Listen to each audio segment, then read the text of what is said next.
The village of Little Weeshwood was, as ever, a picture of untroubled English charm. Whitewashed cottages with thatched roofs lined the narrow lanes, each garden bursting with late summer blooms. The church bells chimed lazily, marking the hours.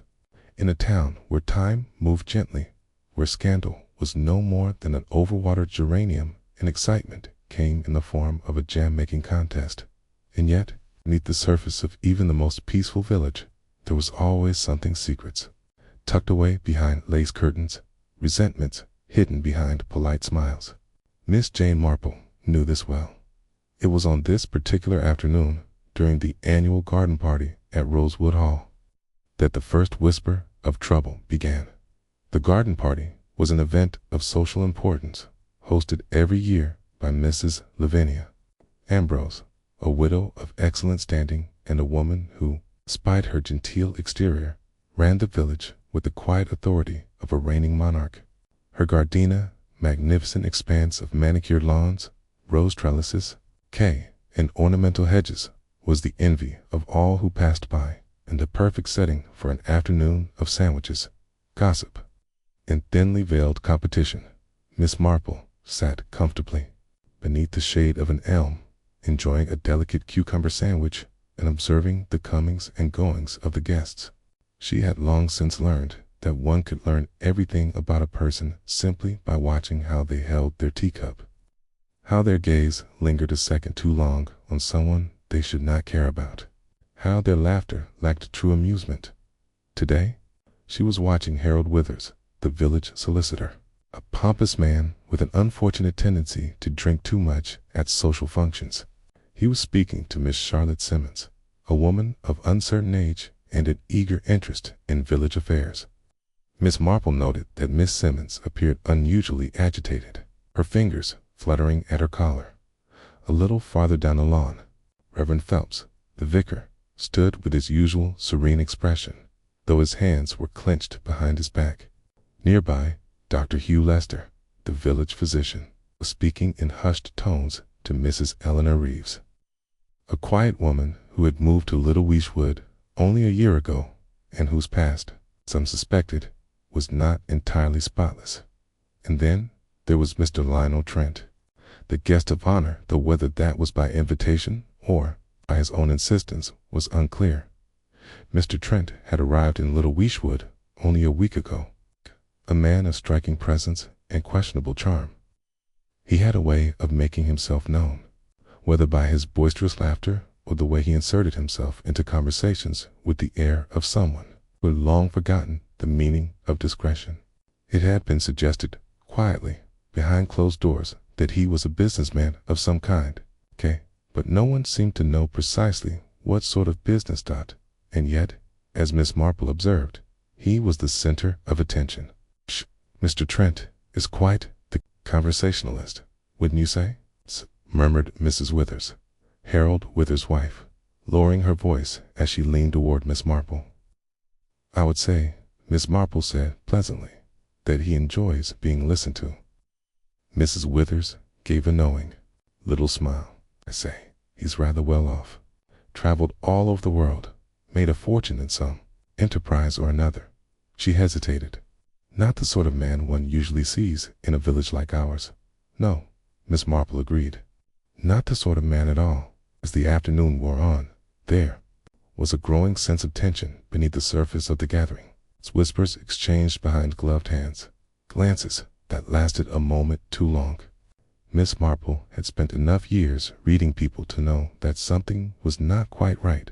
And then, quite suddenly, a scream rang out.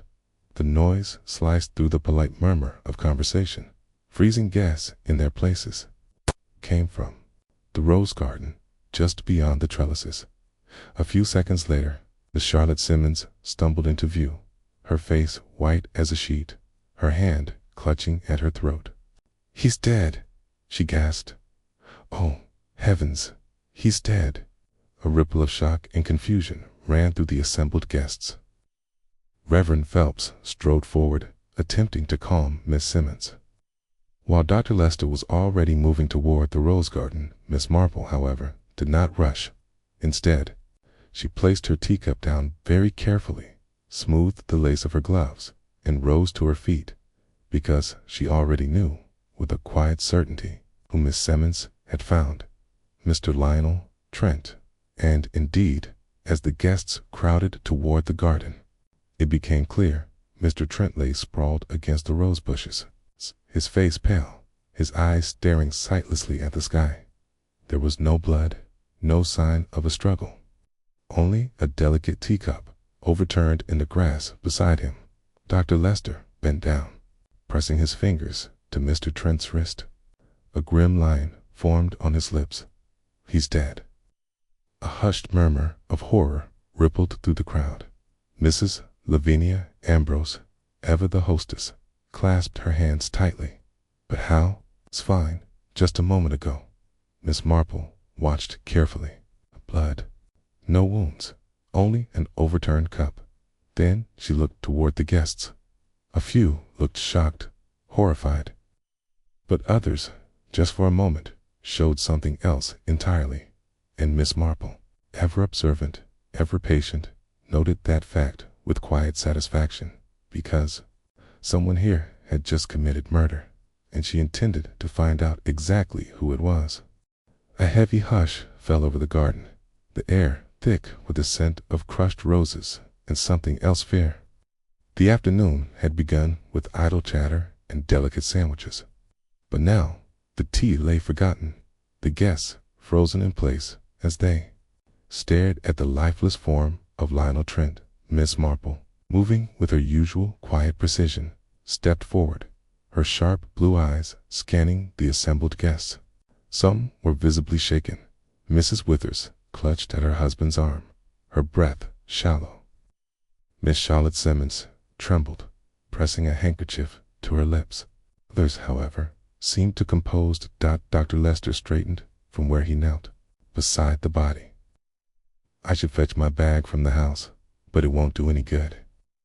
He's been dead for at least a few minutes." Mrs. Lavinia Ambrose, her usually commanding presence momentarily faltering, spoke in a voice barely above a whisper. "But how, doctor? There's no sign of violence." Holmes might have responded with a flourish of logic, but Miss Marple's way was different.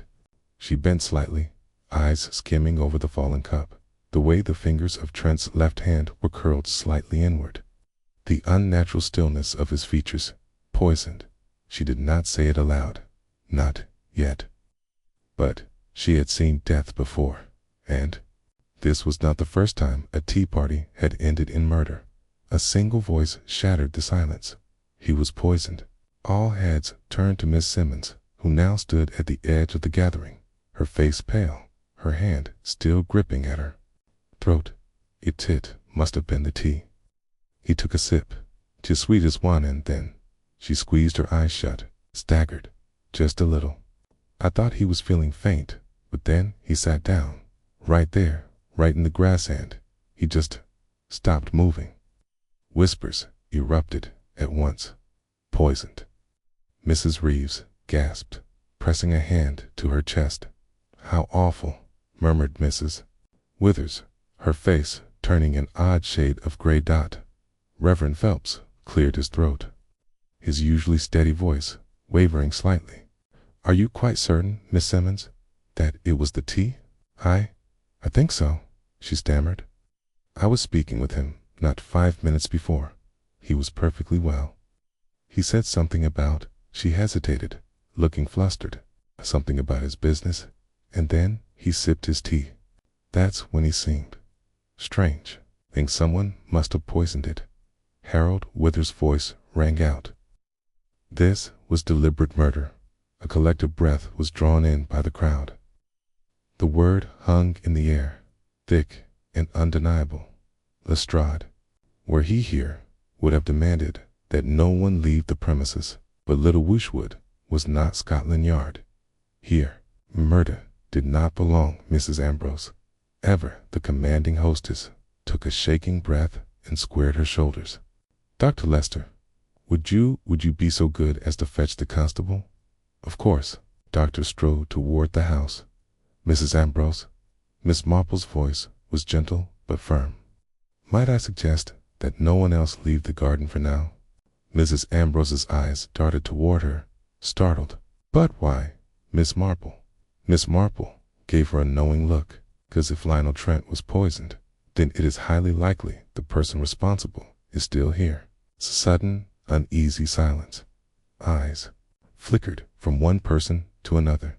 No one spoke, and yet Miss Marple saw it, as she always did, small signs, tiny betrayals. Mrs. Reeves shifting uncomfortably, Harold Withers rubbing the back of his neck, Miss Simmons twisting her lace gloves in her fingers as though strangling something unseen. Fear, not just of murder, but of being discovered. 15 minutes later, Constable Dennis Rowe arrived, a stout man with reddened cheeks and an expression of mild alarm at being thrust into a real case. A poisoning, you say? He wiped his brow. Lord above. Miss Marple stood quietly at the edge of the scene, watching Constable Rowe turn to Dr. Lester. No doubt about it. Lester shook his head. I cannot say for certain without an examination, but there is no visible wound, and if what Miss Simmons says is true, the symptoms align. Sudden collapse. Paralysis. It could very well be a fast-acting poison. Cried then. The constable puffed out his chest. No one leaves. This was met with various murmurs of agreement and mild protest, but no one dared defy the law. Mrs. Ambrose wrung her hands. Constable, should we send for an inspector from no need? Miss Marple's voice, though quiet, carried weight. It is best to begin now, while everything is still fresh. Constable Rowe, who had long respected the elderly lady's intuition, gave her a slow nod. Aye, you're right, Miss Marple. Turning back to the guests, he cleared his throat. Let's have it then. Did anyone see anything suspicious? A chorus of denials rang out. Miss Marple, however, was listening closely, not just to what was being said, but how Mrs. Reeves, the quiet newcomer, had not spoken at all. Harold Withers, usually so full of bluster, was strangely subdued, and Miss Simmons, who had first discovered the body, was clutching at her gloves so tightly that her knuckles were white. Interesting. Very interesting indeed. As the constable took statements, Miss Marple did not insert herself. Instead, she drifted, moving lightly through the garden, stopping just here and there, still merely an old woman appreciating the light summer flowers. And in doing so, she heard things others did not. Near the trellis, Mrs. Withers was whispering to Mrs. Ambrose. I told you, Lavinia, she said, voice urgent. I told you it would lead to trouble, bringing in a man like that. Mrs. Ambrose gave a sharp shake of her head. Hush, Beatrice, not now. Miss Marple paused, noting the way Mrs. Ambrose's lips tightened. A man like that? What did she mean by it? And then, from another corner of the garden, she caught something even more intriguing. Dr. Lester speaking to Reverend Phelps in a low, urgent tone. You should have told them, Phelps, he was saying. You knew the kind of man Trent was.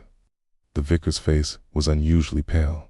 I thought it best not to stir up old wounds. Miss Marple's sharp eyes narrowed slightly. Old wounds. A past scandal.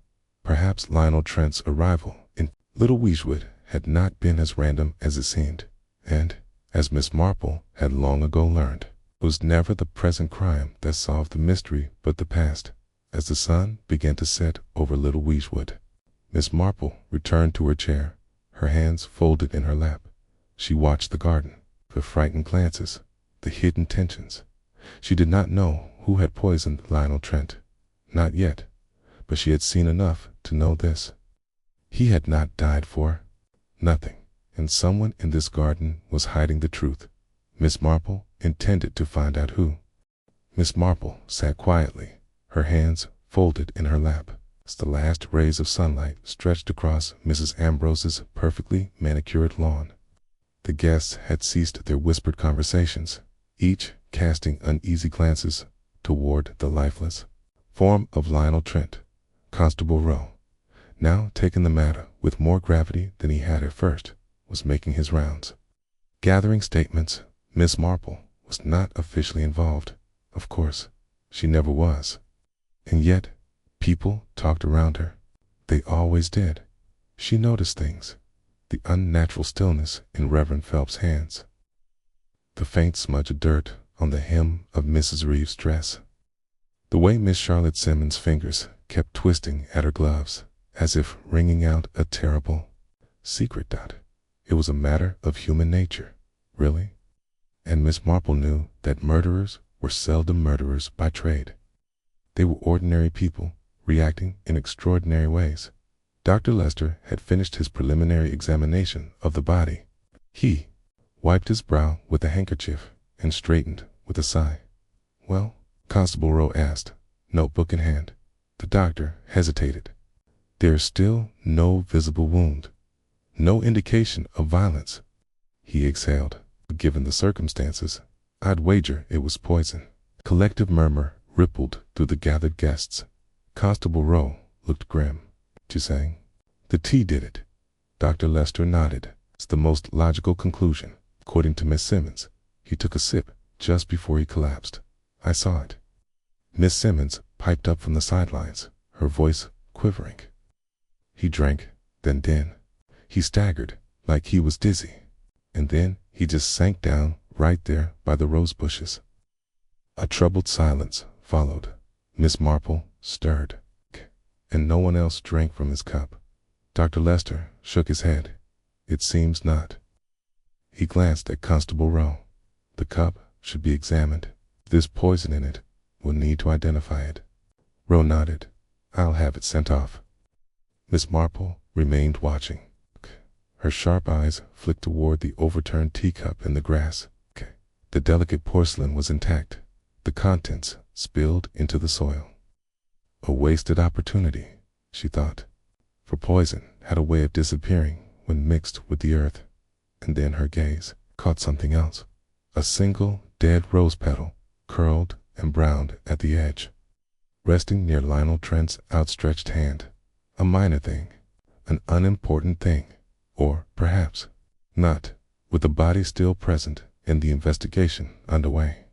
Constable Rowe began questioning the guests properly. Mrs. Ambrose, despite her best efforts, was visibly shaken by the scandal unfolding in her garden. "Such a dreadful thing," she murmured, clutching her pearls. "A man dropping dead at my gathering, and under such mysterious circumstances." Constable Rowe regarded her evenly. "How well did you know the deceased, Mrs. Ambrose?" She hesitated, her fingers tapping lightly against her skirts. "Not well at all. He was rather a new face to our little village, but he had been invited." Rowe pressed. Mrs. Ambrose bristled. "He was not an invited guest, actually. He came on his own, rather insisted upon it. In fact, he said something about business." "Business?" Rowe frowned. "With whom?" Mrs. Ambrose hesitated again. A moment too long. Why, couldn't say. Miss Marple observed the exchange with keen interest. A man who insisted on coming. A man who had business with someone. Here. Interesting. Very interesting. The murmurs among the guests continued as Rowe moved on to his next subject. Harold Withers.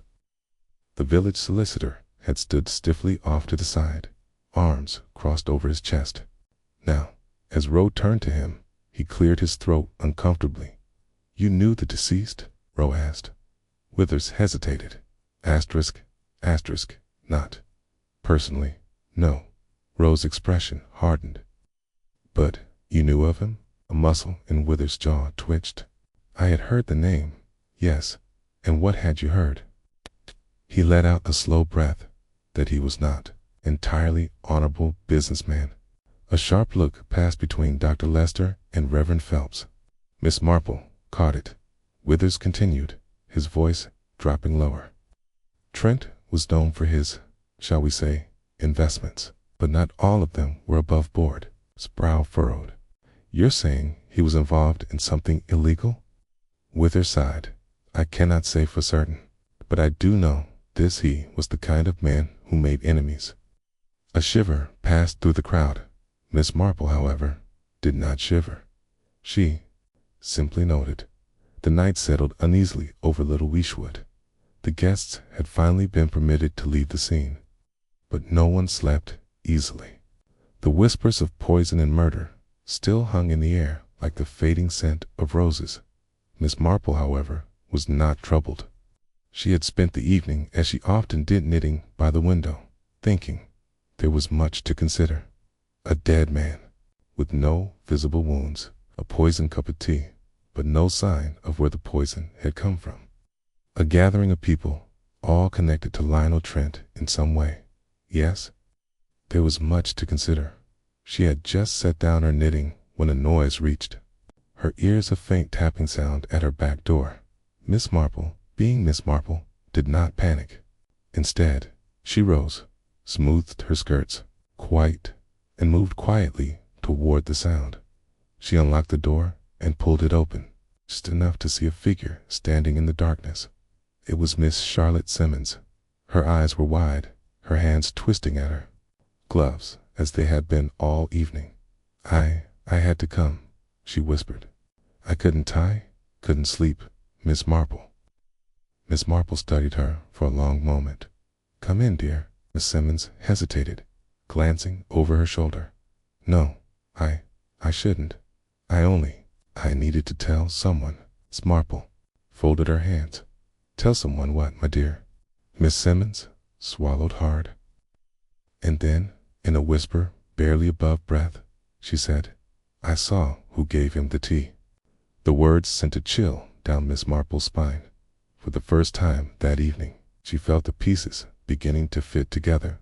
And yet, something in Miss Simmons' frightened expression made her pause, because fear came in many forms. And this was the fear of someone who had seen too much. Miss Marple's voice remained gentle, steady. "My dear," she murmured, "why don't you tell me everything?" And Miss Simmons, trembling, did exactly that. As the clock chimed midnight, Miss Marple sat very still, absorbing what she had just learned. The tea had been delivered by someone unexpected, someone who should never have been near it. And suddenly, the murder of Lionel Trent was no longer just a matter of poison. It was a matter of deception. Miss Marple set down her teacup, her blue eyes bright. The game was well and truly afoot. Miss Marple sat with her hands neatly folded, her face bathed in the soft glow of the oil lamp. Miss Charlotte Simmons, still trembling from her revelation, stood just inside the doorway, her hands twisting at the fabric of her gloves in a manner that suggested she might soon tear them to shreds. Outside, Little Weeshwood lay in uneasy silence. The air was thick with the scent of damp earth and roses from the nearby hedgerows, but within Miss Marple's small sitting room, the weight of something far heavier loomed. Miss Marple's voice was calm, as it always was. "Now, my dear, take a breath. Start from the beginning." Miss Simmons swallowed hard, then nodded. She perched on the very edge of the chair Miss Marple gestured toward, her fingers still twitching. I saw it. I saw who gave Lionel Trent his tea." Miss Marple nodded, knitting needles resting in her lap. "Yes, dear, you mentioned that." Miss Simmons let out a shaky breath. I didn't think much of it at the time. I didn't think anything was wrong. It was all so normal, so ordinary." She shook her head, as if trying to rid herself of the memory. "But then he was dead, and I realized what I'd seen."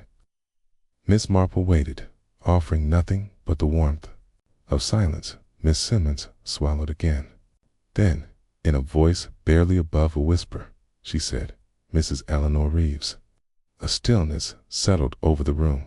Miss Marple did not react, not visibly, but she felt something stir within her mind, the faint tightening of a thread she had suspected. From the start, Mrs. Reeves, the quiet widow, the newcomer to Little Weeshwood, the one who had watched Lionel Trent's body with more restraint than the others, the one with a past no one could quite place. Miss Marple folded her hands over her Knitting. You're quite certain? Miss Simmons nodded vehemently. I saw her, Miss Marple. She took the cup from the table just before the maid carried the tray out. She handed it to him herself. I remember, because he made some silly joke about her serving him like a queen. And she laughed. But it wasn't real. Miss Marple's gaze sharpened. Not real? Miss Simmons hesitated. She looked tense. I didn't think much of it at the time, but now I wonder. Miss Marple gave a gentle nod, and she did not drink tea herself. Miss Simmons hesitated. I don't remember. Miss Marple sighed. A pity, but not unexpected. Miss Simmons bit her lip. Miss Marple, do you think she did it? Miss Marple studied her carefully. I think, my dear, that you have just provided me with a very important piece of information. Simmons sat back, looking both relieved and terrified. But what should I do? Miss Marple gave her a small, reassuring smile. You will do nothing at all, dear. You have been very helpful, and that is all that is required of you. Miss Simmons nodded, shakly. Miss Marple watched her, a thoughtful look in her bright blue eyes. If Miss Simmons had truly seen what she claimed, then Mrs. Eleanor Reeves had placed the fatal cup into Lionel Trent's hands. But that, of course, did not necessarily mean she had poisoned it. The next morning dawned gray and still, the mist rolling over the hedgerows and settling into the cobbled lanes of Little Weeshwood. The village was hushed, its usual rhythm disrupted by the previous day's events. Miss Marple took her breakfast alone, allowing herself time to think. A poisoning at a garden party. A cup of tea handed directly to the victim by Mrs. Reeves. A witness who had only realized its importance too late. And yet, something still felt wrong. Miss Marple had solved many a murder in her time, and she knew these things are never quite so simple. There was something missing, something just beyond her grasp. She finished her tea, set her cup down delicately, and rose from her chair. There was only one thing to do. It was time for a visit. Miss Marple did not believe in accusations. Oh no, too crude, too clumsy, but a polite conversation, well, that could do wonders. She arrived at the old vicarage, where Mrs. Reeves had been given lodgings, just after 10 o'clock. The widow answered the door herself, her face pale, but her composure intact. Miss Marple, she greeted, voice smooth. I wasn't expecting visitors. Miss Marple smiled kindly. Oh, my dear, I do hope I'm not intruding. I simply thought, well, after such a dreadful event, a friendly face might be welcome. Mrs. Reeves hesitated for only a second. How kind of you. She stepped aside. Please, do come in. Miss Marple followed her into a neatly kept sitting room, filled with small touches that suggested a woman accustomed to order. Not wealth, necessarily, but care. Tea was offered. Cake was accepted. Miss Marple watched closely as Mrs. Reeves poured, no shaking hands, no hesitation. A woman, then, who had nothing to fear, or a woman who had spent years learning how to hide it. Miss Marple took a delicate sip.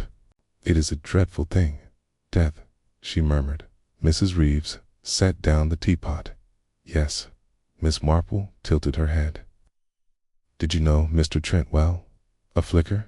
It's just the briefest flicker in Mrs. Reeves' carefully composed features. Not very, she said. I had met him, of course, but I can't say we were acquainted. Miss Marple smiled gently. And yet, you served him tea. Silence. Mrs. Reeves' fingers tightened, ever so slightly, against the porcelain of her own cup. What do you mean? Miss Marple stirred her tea. At the party. You handed him the cup, did you not? A pause. Then, oh yes, I suppose. I did. A carefully neutral tone. Miss Marple set her cup down. I do wonder, my dear, why you didn't mention that before. A long silence, and then Mrs. Reeves smiled. But it was not a real smile. It was the smile of someone who had just realized she was trapped. Miss Marple watched her carefully. Mrs. Reeves exhaled slowly. Miss Marple, I don't know what you're suggesting, Miss Marple interrupted, her voice light as air. Oh, I am suggesting nothing, my dear, only that sometimes the smallest details are the most important. Another long silence. Then Mrs. Reeves did something unexpected. She laughed, a low, bitter laugh.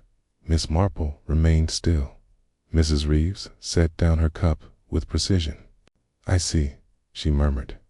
You are not just an old woman, are you, Miss Marple? Miss Marple smiled pleasantly. Oh, I assure you, I am very much an old woman. Mrs. Reeves leaned back, studying her. Then I suggest, Miss Marple, that you be very careful. A warning, a threat. Miss Marple only smiled, because now she was certain of one thing. Mrs. Eleanor Reeves was hiding something, and whatever it was, it had been worth killing for. Miss Marple left the old vicarage with her usual measured pace, her hands folded neatly in front of her as she stepped onto the lane. The morning mist had begun to lift, revealing the familiar comforts of little weeshwood neatly trimmed hedgerows, whitewashed cottages, the soft clang of a milk pail in the distance. And yet, despite its picturesque charm, a shadow now lingered over the village. Murder had a way of unsettling even the most proper of places. Mrs. Eleanor Reeves had been hiding something. That much was certain.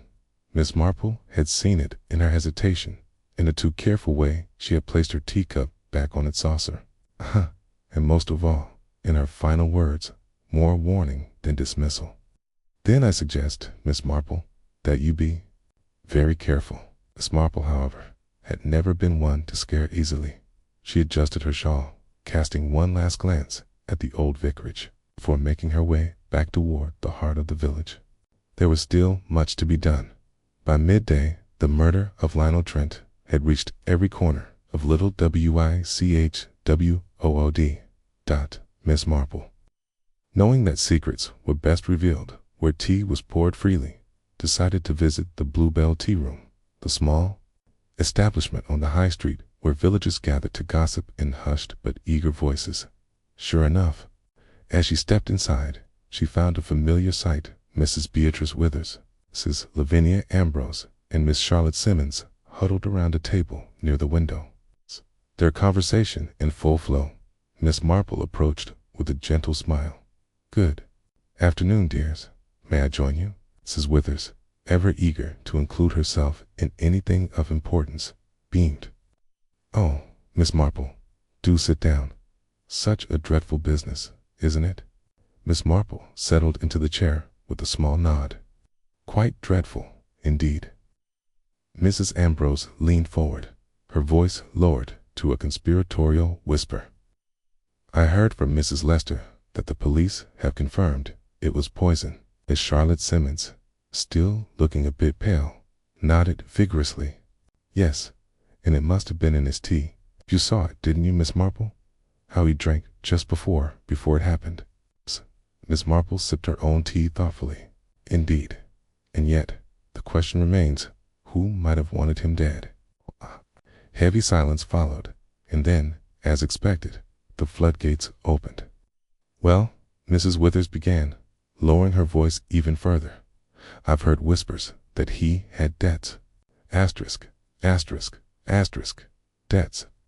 Miss Marple inquired, stirring her tea. Mrs. Withers nodded solemnly. Oh, yes, and not the sort of debts one can ignore.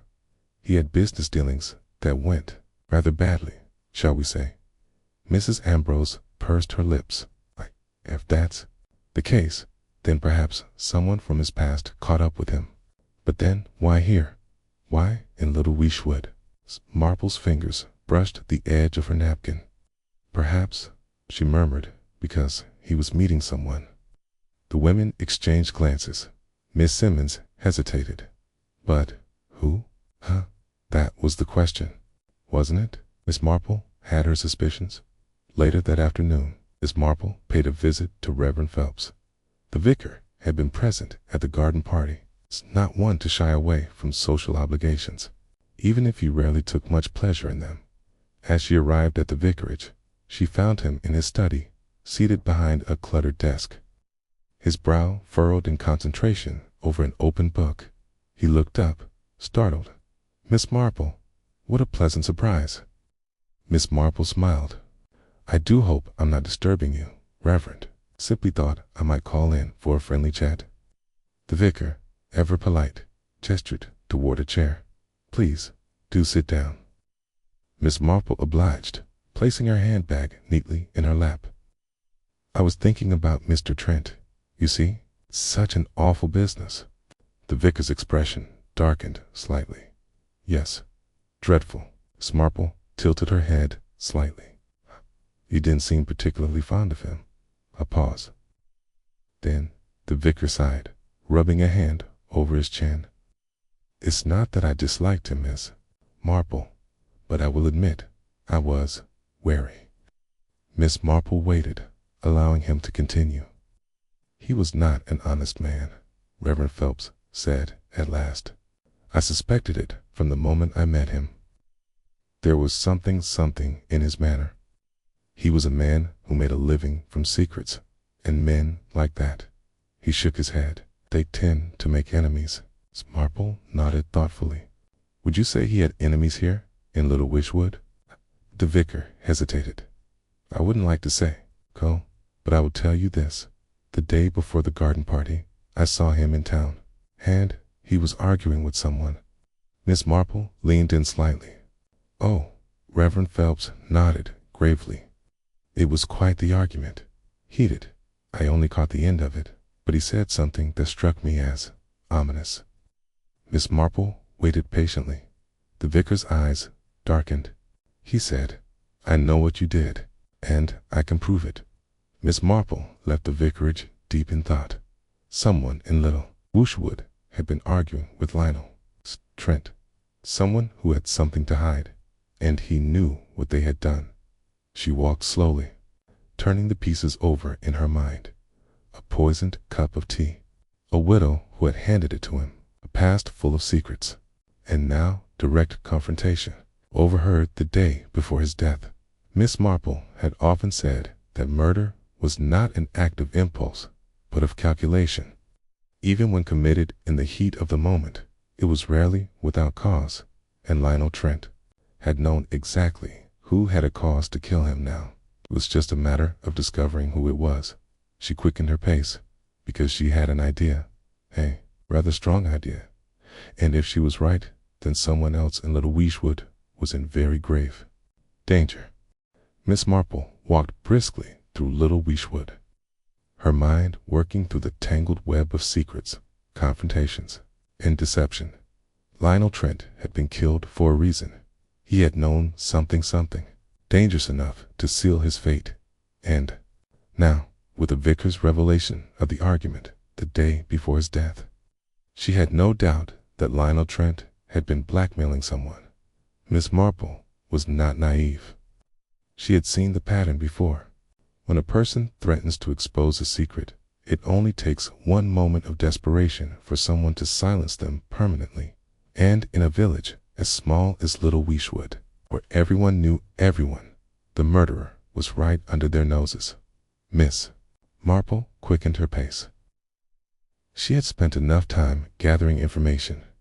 Now it was time to test who was truly afraid. Miss Marple arrived home just as the evening mist began to settle over the village. She was about to step inside when she noticed something unusual, a small white envelope tucked into the edge of Thraz. Her front door. Frowning, she retrieved it. Unfolding the paper with careful fingers, inside, in neat but hastily written script, were 3 words: "You are next." Miss Marple's lips pressed together in a thin line. She was not a woman easily shaken, but a warning was a warning. Someone had noticed her asking questions. Someone knew she was getting too close. She turned the paper over, looking for any identifying marks. Nothing. Whoever had delivered it had taken great care to ensure there was no trace. Miss Marple tapped the note thoughtfully against her palm. There was no need to panic. If anything, this confirmed what she already suspected. The killer was getting nervous, and nervous killers were dangerous killers. The next morning, Charlotte Simmons came calling. She arrived at Miss Marple's cottage, red-eyed and fidgeting her fingers, twisting at her gloves. Miss Marple, sensing the urgency of the visit, welcomed her inside. "Would you like some tea, dear?" she asked, guiding her to a chair. Miss Simmons shook her head. I had to come. I think I made a mistake." Miss Marple sat opposite her, knitting in hand. "Oh, what sort of mistake, dear?" Miss Simmons' fingers clenched in her lap. "About Mrs. Reeves. I would, if I was wrong." Miss Marple raised a delicate eyebrow. "What makes you say that?" Miss Simmons swallowed. "It's just I was so sure. But what if someone gave her the cup to hand to Mr. Trent? What if she didn't even know?" Miss Marple nodded slowly. "That is very possible, my dear." Miss Simmons looked up at her, wide-eyed. "Then that means the real murderer is still out there." Miss Marple patted her hand gently. "My dear, the murderer has been out there all along." Miss Marple decided it was time for a more direct approach. With the note still fresh in her mind, she took a slow walk toward the old vicarage, hoping for another quiet conversation with Reverend Phelps. As she arrived, she found him standing in the garden, his hands clasped behind his back, his brow deeply furrowed. "Ah, Miss Marple," he said as she approached. I was just about to call on you." Miss Marple tilted her head. "Oh, whatever for, Reverend?" he sighed, glancing toward the empty lane before lowering his voice. "I've been thinking about our last conversation," he murmured. "About Mr. Trent's last words." Miss Marple nodded. "Yes, I know what you did, and I can prove it." The vicar's expression darkened. "That's just it, Miss Marple. I think I know who he was talking to." Miss Marple's fingers paused over her knitting bag. "Do you, dear?" He swallowed. "Yes, and I believe it's someone we all know." Miss Marple waited, and then, in a voice barely above a whisper, he said a name that made Miss Marple's eyes sharpen, a name that confirmed everything, a name she had suspected all along. And, before she could respond, loud crash sounded from inside the vicarage. Miss Marple and Reverend Phelps both turned, startled, just as the door burst open and a figure came stumbling out, clutching at their stomach, their face twisted in pain. Miss Marple's heart lurched, because she recognized the person immediately, Mrs. Eleanor Reeves. Her hands were streaked with blood. And then, with a single strangled gasp, she collapsed. Miss Marple moved quickly, kneeling beside the fallen woman. Reverend Phelps, still frozen in shock, finally snapped into action. "I'll fetch Dr. Lester." He ran toward the house, disappearing. Inside, Mrs. Reeves groaned, her breath coming in shallow, painful gasps. Miss Marple pressed a steady hand against her shoulder. "You must stay still, dear." Mrs. Reeves winced, struggling to speak. "I didn't miss." Marple leaned. "In hush now, my dear. Just breathe." Mrs. Reeves' fingers clutched at Miss Marple's sleeve. "I didn't kill him," she rasped.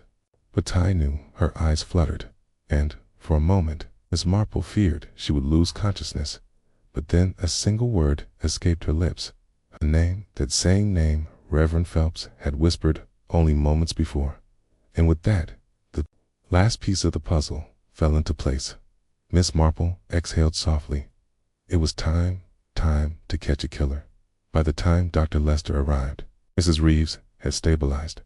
She had been attacked, but it had been a warning, not an attempt to kill. And Miss Marple knew why. Because Mrs. Reeves had been hiding a secret, but not the murderer's identity. She had been hiding from the murderer, and now Miss Marple had everything she needed. The clues had been laid before her from the start. Lionel Trent had been blackmailing someone. He had known something dangerous, and now Mrs. Reeves had nearly been silenced before she could speak. Miss Marple turned to Constable Rowe, who had arrived at the scene. "My dear Constable," she said pleasantly, "I do believe it is time to make an arrest." And as she uttered the murderer's name, the village of Little Weeshwood would never be the same again. The moment Miss Marple uttered the murderer's name, the world seemed to pause. The weight of her words settled heavily upon the gathered villagers, Reverend Phelps, Constable Rowe, Dr. Lester, and the still-shaken Mrs. Reeves, who lay propped against a cushion in the vicarage drawing-room outside. Little Weeshwood stood still, the hum of daily life momentarily subdued by the looming realization that one of their own had committed murder. And yet, even as the truth hung in the air, there was one final act to play out. Miss Marple, her hands folded neatly in her lap, spoke in a voice gentle but unwavering. "My dear Constable," she said again, "you must take precautions, for our murderer is still among us, and I rather suspect they know we are onto them." Constable Rowe stiffened. His small notebook, which he had been clutching absently, was suddenly poised at the ready. You mean to say they might strike again?" Miss Marple gave a mild smile, but her eyes gleamed with sharp intelligence. "My dear Rowe," she said quietly, "they already have." The attack on Mrs. Reeves had been quick and calculated, not an attempt to kill, but to frighten. To ensure that she did not speak, Miss Marple had arrived just in time, and because of that, Mrs. Reeves had lived long enough to say a name, the same name Reverend Phelps had uttered, the name of the true murderer. And yet was something else, something Miss Marple had not yet spoken aloud, a deeper truth hidden beneath the obvious one. Yes, Lionel Trent's murderer had been unmasked, but the reasons behind his death, well, those were far more complex. Miss Marple, never one for grand accusations, knew that the best way to catch a killer was to watch them unravel. And so, instead of demanding a swift arrest, she made a request, one that surprised Constable Rowe, startled Dr. Lester, and unnerved Reverend Phelps. "I should like to speak with them myself," Miss Marple said simply. Constable Rowe blinked in alarm. "Alone?" Miss Marple gave a small chuckle, as though the very idea of being in danger amused her. "Oh, my dear, I do not think they shall attempt anything now." And with that, she made her way toward the house of the murderer. The accused sat perfectly composed, their hands folded on the arm of a grand chair. The sitting room, unlike that of the old vicarage, was immaculate, a cushion out of place, not a trace of dust, a controlled space, a space where everything could be hidden. Miss Marple took her time settling into her own chair, smoothing the folds of her skirt. She looked up, meeting their gaze directly. "I must say," she began, her voice calm, "you played your part exceedingly well." The murderer smiled faintly. "Whatever do you mean, Miss Marple?" Miss Marple tilted her head. "Come now, my dear. We are both quite aware that Lionel Trent's death was no accident, and that you ensured it happened." The smile faltered for the briefest moment. Then it was back. A careful, well-constructed mask. Miss Marple continued pleasantly. "Of course, it was rather clever, wasn't it? To sip of poisoned tea in the middle of a crowded party. What a splendid way to ensure that no one would suspect a thing." Their fingers twitched slightly. "It's the only sign of nerves." Miss Marple leaned forward. "You see, my dear, I realized it quite early on the moment I heard that Lionel Trent had been seen arguing the day before his death. You see, murder is rarely about money alone. It is about secrets, and Lionel Trent was a man who thrived on secrets." Their fingers twitched again. Miss Marple smiled. "And he knew yours." Silence, tense, unyielding. Then, at last, the murderer spoke. "I think," they said slowly, "that you assume too much, Miss Marple." Miss Marple chuckled lightly. "Oh, my dear, I assume nothing. I observe. She gestured toward the window. For instance, I observed how you did not seem particularly surprised when Lionel Trent collapsed. How, unlike the others, you did not rush forward in shock. Small thing, of course, but small things tend to be most revealing. Their eyes darkened. Miss Marple continued, I also found it most interesting that after the crime, when everyone was under suspicion, you did not try to prove your innocence. Most people would, but not you, because you knew you could not. The murderer's jaw tightened. Miss Marple nodded. Double quotes. Yes, I know everything now, she said kindly. How Lionel Trent discovered the truth about your past. How he threatened you, and how you decided that it was easier to silence him than to be exposed. Silence. Then a slow exhale. The murderer leaned back, staring at Miss Marple with something almost like admiration. You really are remarkable, they murmured. Miss Marple gave a small, knowing smile. Oh, my dear. I am only a woman who has seen quite a lot of human nature. And with that, the mask finally cracked. The murderer closed their eyes, and when they opened them again, they simply said, It was always going to end this way, wasn't it? Miss Marple nodded. Double quotes. Yes, she said softly. I rather think it was. When Constable Rowe arrived, it was without struggle. The murderer did not protest, did not attempt to flee. They simply stood, composed as ever, and said, I suppose it was only a matter of time. Miss Marple watched them go, her hands folded, her expression unreadable. Dr. Lester, who had been waiting outside, exhaled heavily. I must say, he muttered, I can't quite believe it. Miss Marple gave a small smile. Oh, my dear, you would be surprised what people are capable of. It was later that evening, in the quiet of her cottage, that Miss Marple reflected upon the case. A murder driven by fear of exposure. A man who had known too much. A killer who had spent years hiding their past. And in the end, it had been a cup of tea that sealed their fate. She sighed, setting down her knitting. Murder, after all, was a dreadful thing. And yet, she had seen it all before. Outside, Little Wishwood settled back into its routine. Another crime solved. Another secret laid bare. And Miss Marple. She simply smiled, for in the end, human nature never changed. The quiet of Little Wishwood seemed deceptive in the aftermath of the arrest. The village, so orderly, so charmingly picturesque, now bore the mark of murderous scandal that would forever be whispered about over teacups and HEDGEROWS. Miss Marple had seen such things before.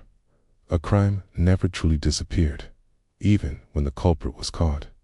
The memory remained, tucked away in the minds of those who had witnessed it. Yet, even with the murderer in custody, something still lingered, something unresolved, because Miss Marple knew, in the deepest part of a very clever mind, that there was still one final secret hidden beneath the surface. She could feel it, a loose thread that had yet to be pulled, and she had every intention of pulling it by mid-morning. The gossip had spread like wildfire at the Bluebell Tea Room. The usual patrons were speaking in hushed yet animated tones, relishing the drama, in the way only a small village could. To think, Mrs. Withers whispered, leaning forward, that they were right under our noses all along, and we never suspected a thing. It just goes to show, Mrs. Ambrose said with great solemnity, you can never truly know a person. Miss Charlotte Simmons, still a little pale from recent events, stirred her tea absently. But why did they do it? I mean, I know what Miss Marple said, but why did it have to come to murder? Miss Marple, seated quietly at the edge of the table, smiled faintly. That, my dear, she said, is the question one must always ask, isn't it? The table fell silent because Miss Marple's tone had changed ever so slightly. Miss Ambrose, ever perceptive, frowned. You sound as if you believe there is more to it, Miss Marple. Miss Marple took a slow sip of tea. "There is always more to it," she murmured. It was nearly mid-afternoon when Miss Marple made her way back to Reverend Phelps' home. Her mind set upon one last piece of unfinished business. She found the Reverend in his study, seated behind his modest desk, his face turned toward the window as though he had been lost in thought for some time. He looked up at her arrival, his face drawn with an emotion Miss Marple recognized, at once relief mixed with guilt. "Miss Marple," he said quietly, "I had a feeling you'd return." Miss Marple inclined her head politely. "You are troubled, I think." Reverend Phelps sighed heavily. Shouldn't I be? A murder committed in our midst. A person we all knew arrested for the crime. And yet, I cannot shake the feeling that there is more to this than what we have uncovered." Miss Marple folded her hands neatly in her lap. "And why is that, Reverend?" Vicar hesitated. Then, finally, he exhaled, his voice dropping to a near whisper. "Because there is something I never told you, Miss Marple." Miss Marple did not react outwardly, but she had expected as much. "I am listening," she said softly. The vicar swallowed hard, his fingers clenching together. "On the night before Lionel Trent was murdered, he came to see me." Miss Marple's fingers tightened slightly over her handbag. "He came to confess something," the Reverend went on, "or at least to unburden himself in some way. He was nervous, looking over his shoulder as if he expected someone to follow him." Miss Marple leaned forward slightly. "And what did he say?" The Reverend hesitated, his throat bobbing with an uneasy swallow. "He said he was in trouble, that he had found something he wasn't supposed to find, something about a debt unpaid and a promise broken. He told me that he had made a mistake in coming here." Miss Marple's gaze sharpened. "Did he say whose debt it was?" The vicar shook his head. "No, but he did say one final thing before he left." Miss Marple waited. He said, Asterisk, if anything happens to me, remember, wasn't just one person." The room seemed to go very still. Miss Marple exhaled softly. So, it wasn't just one murderer. There had been more than one hand in this crime. And that, she realized, was the final thread she had been searching for all along. Miss Marple left the vicarage with purpose in her step, the weight of truth and certainty settling upon her like an old, familiar cloak. The crime had been brilliantly constructed, but it had one fatal flaw: human nature itself. People were greedy, people were fearful, and people, most of all, were imperfect. She knew now that one person had killed Lionel Trent, but another had helped to cover it up, and that meant there was still one final reckoning to come. Miss Marple arranged one last meeting at Mrs. Ambrose's house, where the most respectable women of the village often gathered. Tea was served, as it always was, and Miss Marple, seated amongst them, allowed the moment to linger, allowed the tension to build. Just enough then, as if merely making conversation, she spoke her final observation. "You know," she said lightly, "it is most fascinating how people react to a crime." Mrs. Withers blinked. "How do you mean?" Miss Marple stirred her tea absently. "Oh," she mused, "guilt takes many forms. Some people withdraw, some people deflect, and some," she glanced toward Mrs. Ambrose, "some take very subtle actions to protect someone else." The room went utterly silent. Mrs. Ambrose, so composed, so perfectly poised, did not blink. Miss Marple smiled. "Lionel Trent was indeed murdered," she said, "but he had not one enemy in this village, but two." And that, at last, was when Mrs. Ambrose's hand trembled against her teacup. Miss Marple watched, waiting, because now at last she had revealed the final piece of the puzzle. The quiet in Mrs. Ambrose's drawing room was thick, heavy with the weight of unspoken truths. The silver tea tray sat untouched, the delicate porcelain cups abandoned mid-sip. Miss Marple's words hung in the air, rippling through the gathered women with quiet devastation. Lionel Trent was indeed murdered, but he had not one enemy in this village, but two. Mrs. Ambrose's hand trembled slightly as she set her teacup down. It was a small thing, an imperceptible movement to the untrained eye, but Miss Marple noticed. She always did.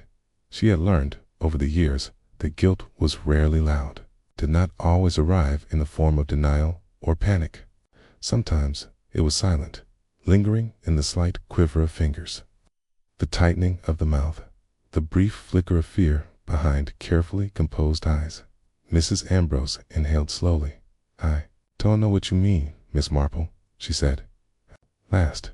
But there was a difference between not knowing and pretending not to know, and Miss Marple was quite certain which of the two this was. Miss Marple folded her hands neatly in her lap, her voice as soft as ever, but there was no mistaking the steel beneath it.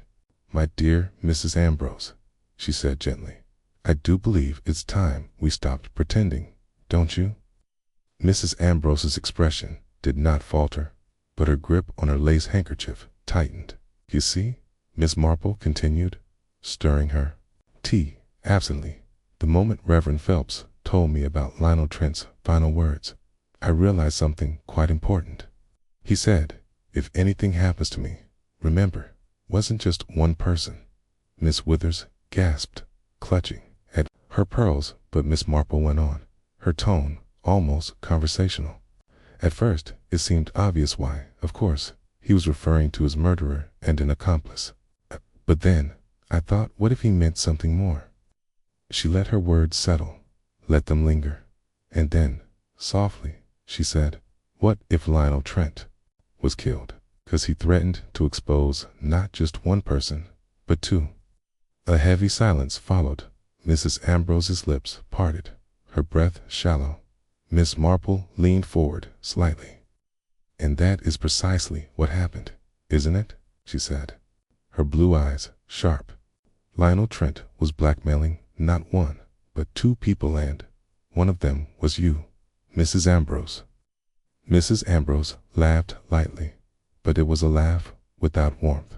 "Really, Miss Marple," she said, "this is all rather absurd." Miss Marple simply smiled. "Is it, dear?" Mrs. Ambrose's mask was still intact, but the edges were fraying. The other women in the room were no longer looking at Miss Marple with disbelief.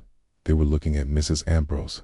Miss Marple let her sit with it for a moment, then continued, softly but surely, "You see, my dear, I had wondered why a woman of such impeccable standing would have allowed a man like Lionel Trent into her garden party.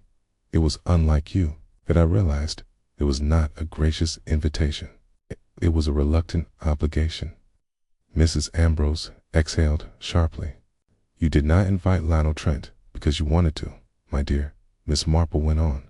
"You invited him because he insisted, because he had something on you." Mrs. Ambrose remained silent. Miss Marple pressed gently but firmly. "And that's when it all made sense. Why, in the days leading up to the murder, you were seen arguing with him in town. Why you were so pale, so withdrawn after his death. And most importantly, why you never once, in all your denials, asked who I suspected as the real killer." She tilted her head slightly, watching Mrs. Ambrose's fingers clench over her handkerchief. "Because, my dear, you already knew." Mrs. Ambrose's breath was ragged now, her composure cracking ever so slightly. Miss Marple, ever patient, gave her the space to come to the inevitable conclusion herself. "It was not you who poisoned Lionel Trent," Miss Marple said at last. "I believe was done by someone else, but you played your part."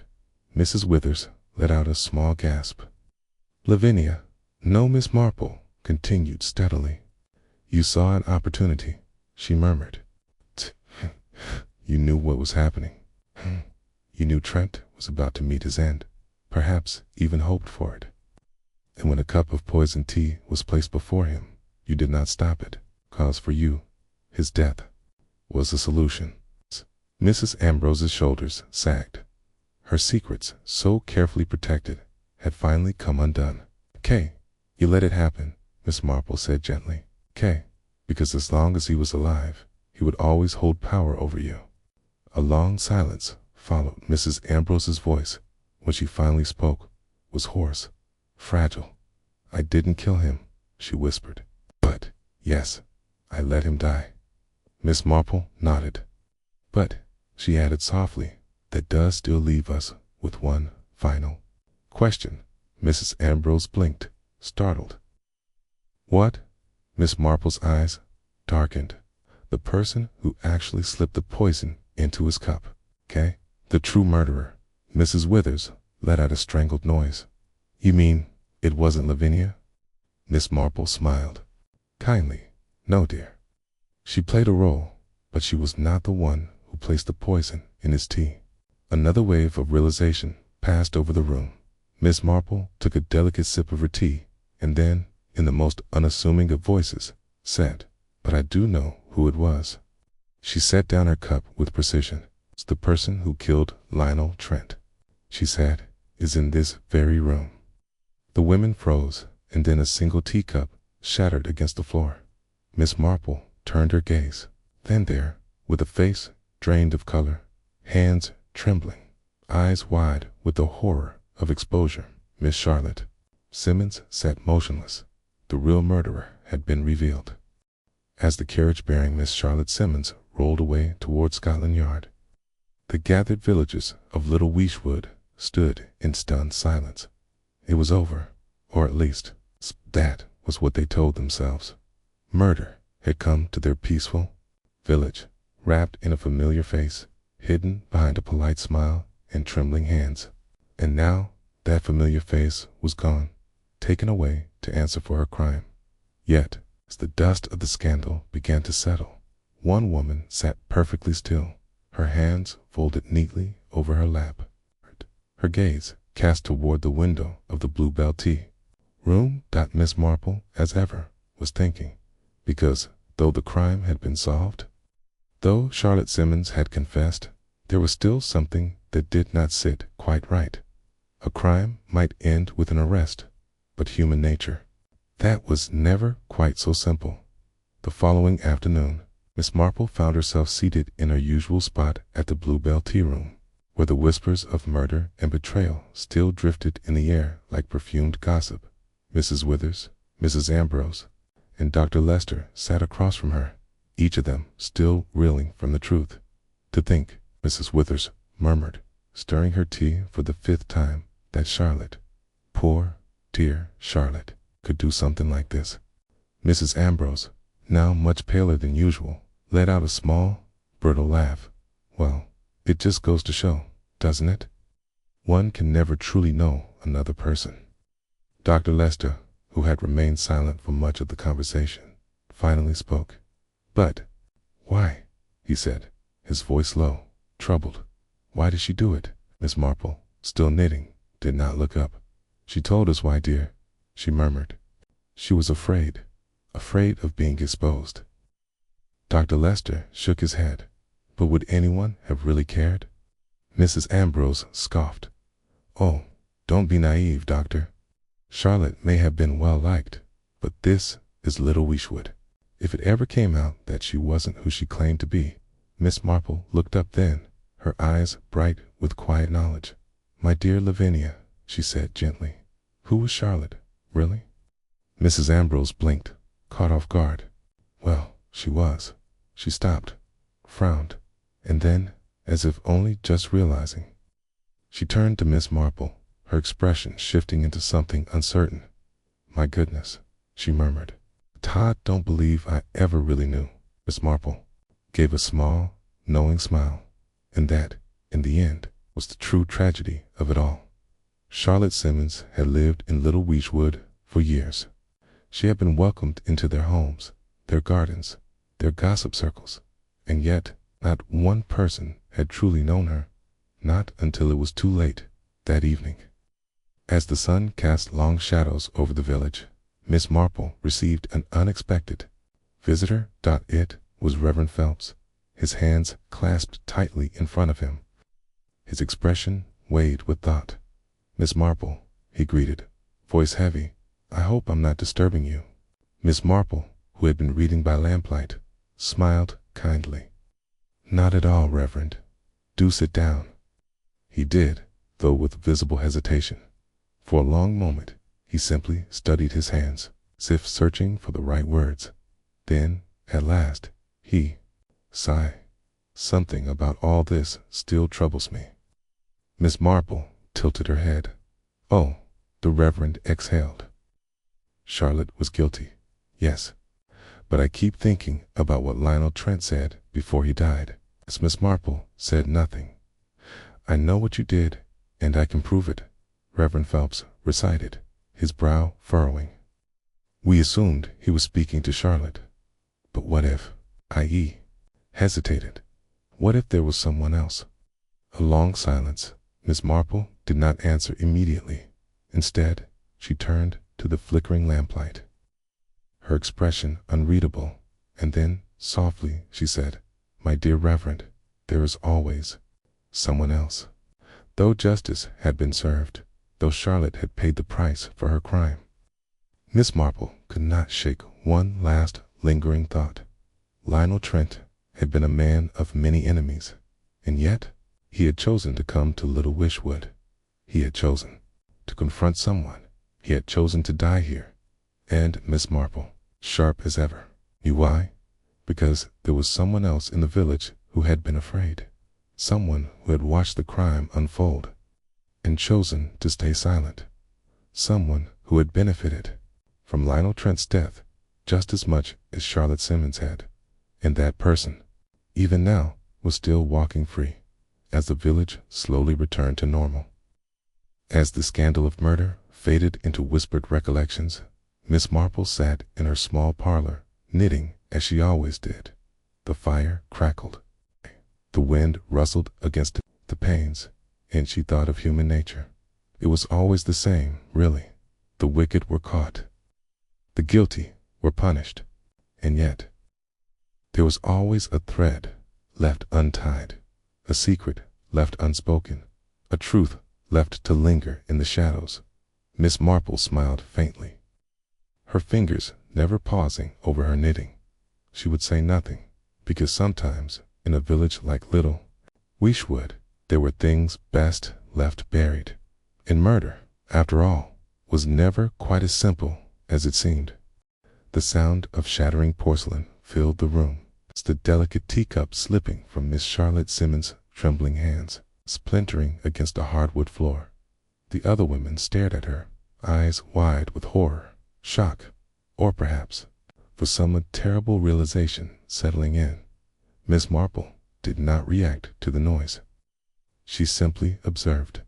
She had seen this moment before, the unraveling of a murderer, the moment when all their careful lies began to crumble, when the weight of what they had done finally bore down upon them. Charlotte Simmons' face was pale, her lips parted as if trying to form a denial, but no words came. She knew, they all knew, the truth had finally caught up with her. Miss Marple, her voice as soft as ever, folded her hands in her lap. "I rather think, my dear, that you should sit down." Charlotte did not move.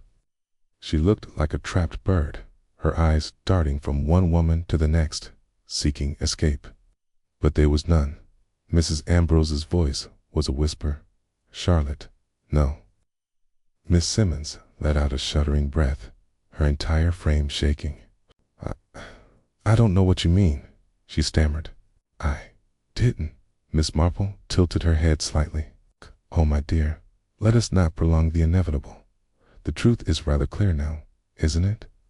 Charlotte swallowed hard, her hands twisting at the fabric of her dress.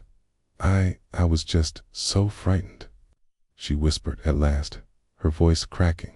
Miss Marple nodded gently. "Yes, dear, I imagine you were. But fear, you see, can lead people to do rather dreadful things." Charlotte let out a shaky sob. Miss Marple's voice remained calm, but there was no mistaking the firmness in it. "You poisoned Lionel Trent," she said.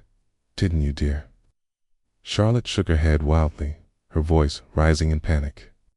No, I wouldn't, Miss." Marple sighed softly. "Charlotte." The single word was enough. Charlotte froze, her chest rising and falling in rapid, uneven breaths. Miss Marple leaned forward slightly. "You see, dear," she said, "you made one small mistake." "Oh, it was quite clever, the way you tried to make it appear random, the way the tea was served, the way you let someone else hand it to him." Charlotte shivered, curling into herself. Miss Marple continued, "But there was one thing you did not anticipate." Charlotte looked up, her eyes desperate, wide. Miss Marple smiled gently. "That I was watching." The other women held their breath, waiting for Miss Marple to explain. Mrs. Withers clutched her handkerchief. Mrs. Ambrose sat frozen in her chair, her usual confidence replaced with something far more fragile. Miss Marple sipped her tea, then set the cup down delicately. "You see, dear, I've learned over the years that people can lie with their words, but their actions always tell the truth." Charlotte's fingers tightened into fists. Miss Marple sighed. "Okay, and at the garden party, you told the truth without realizing it." The room was silent. "You see," Miss Marple said, "I noticed something rather interesting about you, Charlotte. When Lionel Trent collapsed, when the rest of the guests were frozen in shock, horror, confusion, do you remember what you did?" Charlotte blinked rapidly, shaking her head. Miss Marple smiled. "Ah, but I do." She paused, letting the moment linger. "You screamed," she said at last. Mrs. Ambrose frowned. "Well, of course she did, Miss Marple. We all did." Miss Marple shook her head softly. "No, my dear, not like Charlotte did." She turned her gaze back to Charlotte. "You screamed before you hit the ground." Charlotte gasped softly, her body tensing. Miss Marple nodded. "Just a fraction of a second too soon," she murmured. "Before anyone else had quite understood what was happening. It's before it should have been possible to know her blue eyes were sharp now, that Lionel Trent was dying." Charlotte let out a strangled sound. The room was utterly still. "That was when I knew," Miss Marple continued softly. "Oh, I wasn't certain, yet not entirely, but I had my suspicions. And then, when I began asking questions, I began noticing how you were the first to point the finger at Mrs. Reevesa. Yes, it all made sense, then." Charlotte shook her head frantically. No, Miss Marple interrupted, her voice gentle, almost kind. "My dear, there is no need to deny it. You see, I have known it was you for quite some time." Charlotte sank back into her chair, her hands gripping the arms, her face ashen. Her mask was gone. Her voice, when it finally came, was a whisper. I didn't mean to." She CROAKED. Miss Marple gave a small nod. "No one ever truly does, dear." Charlotte's eyes were hollow now. It's the weight of what she had done finally consuming her. "He was going to ruin me," she whispered. Tears slipped down her cheeks, silent, helpless. "He knew," she choked out. "He knew about the letters, about my past. He said if I didn't pay, he would tell everyone that I wasn't who I said I was." Miss Marple tilted her head slightly. "And so, when the moment came, you made a choice." Charlotte let out a shuddering breath. "It was so easy," she whispered. "Too easy." Her gaze flickered up, meeting Miss Marple's with a broken kind of resignation. I thought I could live with it." Her voice cracked. "But I can't." Miss Marple sighed softly, watching as the weight of the crime settled fully upon her. Murder was never just a single act. It was a thing that lingered, wrapped itself around the soul like ivy, tightening, constricting, and Charlotte Simmons, in the end, had not been strong enough to bear its weight.